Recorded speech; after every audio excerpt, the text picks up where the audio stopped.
In today's episode, we'll be talking about judicial versus non-judicial foreclosures.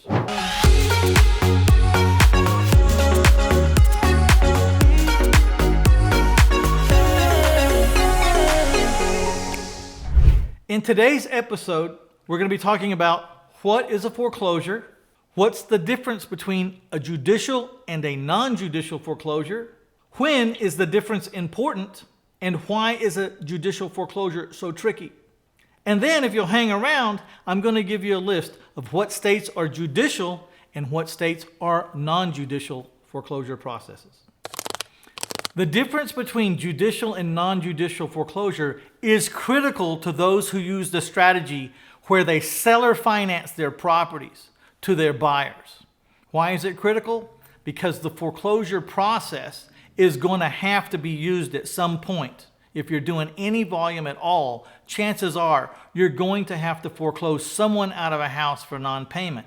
And when it's time to do that, a judicial foreclosure and a non-judicial foreclosure will become very big, obvious differences, and you'll want to know which one you prefer and why. So let's start out by just defining what a foreclosure is, and I'm going to read here. Foreclosure is the process of recovering the balance of a loan after a borrower defaults on the payments.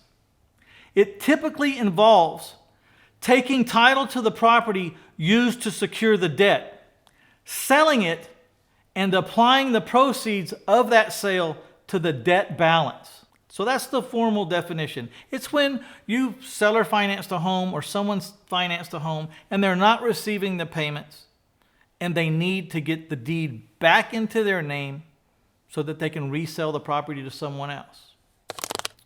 So what is the difference in a judicial and a non-judicial foreclosure?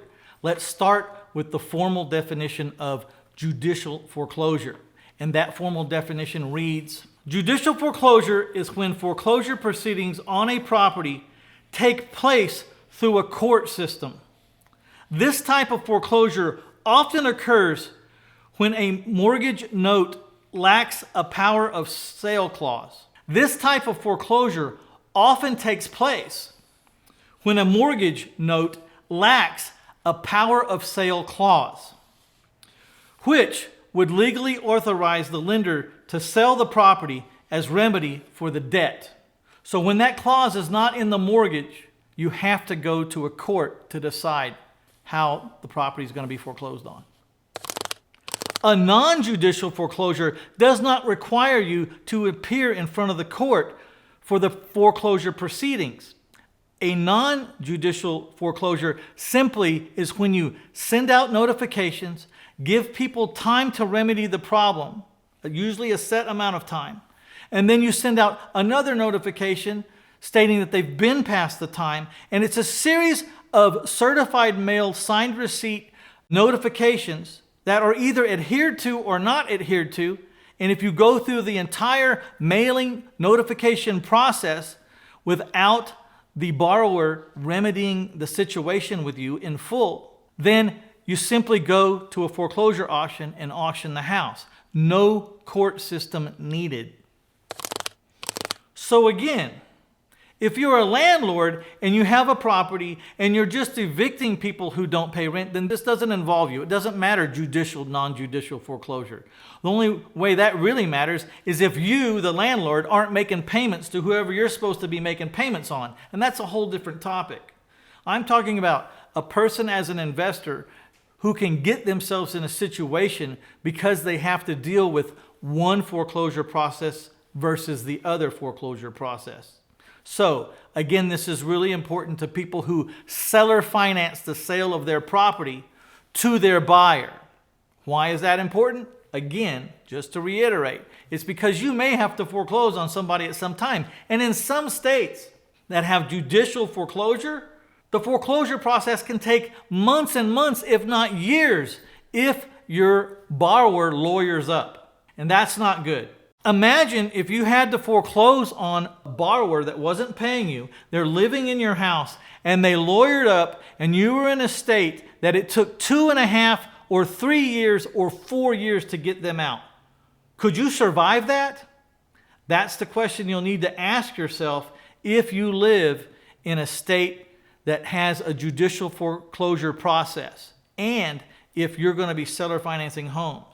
There are some states, frankly, that it's just not worth seller financing your home because it's not worth the risk. So let's talk a moment about why the judicial foreclosure is so tricky. You know, there are laws and there's statutes and there's case law, but the problem is in a judicial foreclosure, you have to go before a judge.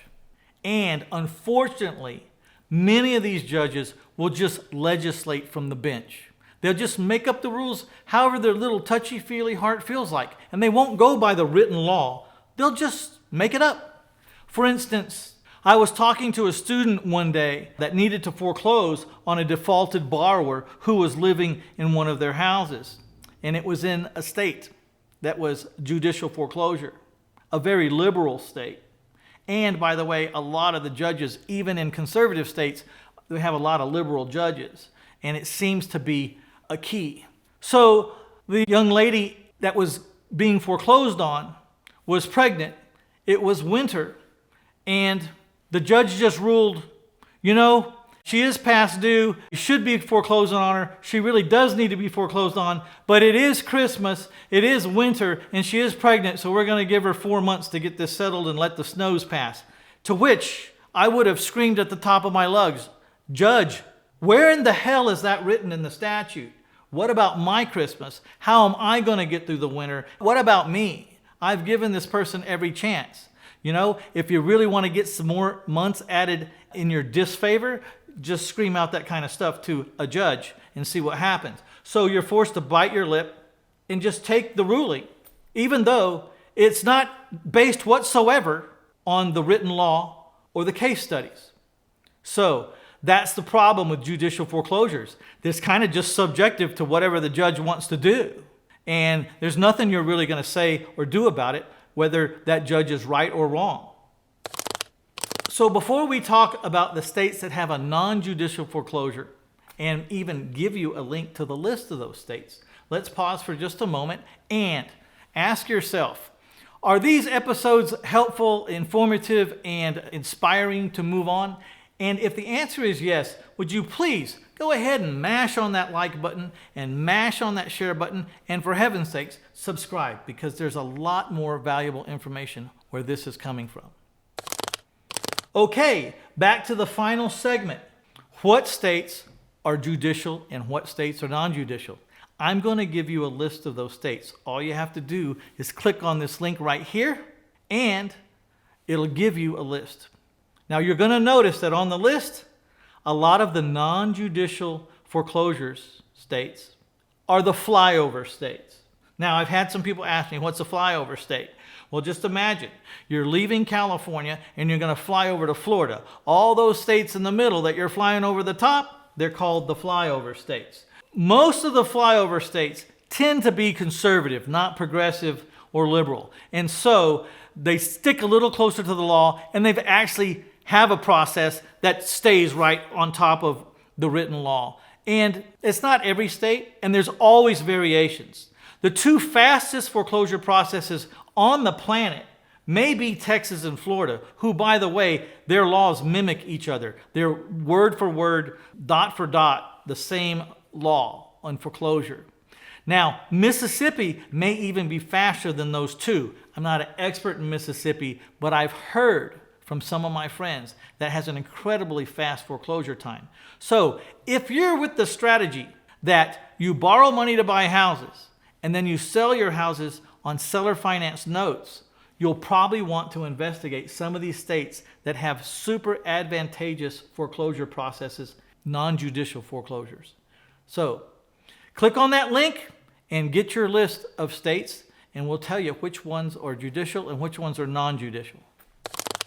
I want to give you a sample of a free recorded Q&A call. Now, the Q&A calls that I hold are held once a week, every week at 7 p.m. Central Standard Time. And we get on the line with people that have paid to come on and ask any question they want or discuss any topic they want. about real estate, and oftentimes not exactly about real estate, because sometimes we have to deal with real life that gets in the way of our real estate investing career. Now, what's important about this recorded call that you're getting the chance to listen to is that you will get to listen to the feel and the flow and see the value of these calls. Not only will you be able to ask your own questions, but you'll be able to listen in on very pertinent questions being asked by all kinds of investors all over the country. And you can become a better investor just by listening to their problems and the suggestions and ideas on how they solve those problems. It may even help you avoid problems before they even get to you, because you'll be prepared. So go to 1000houses.com/free-stuff and scroll up and down the homepage till you see free recorded Q&A call.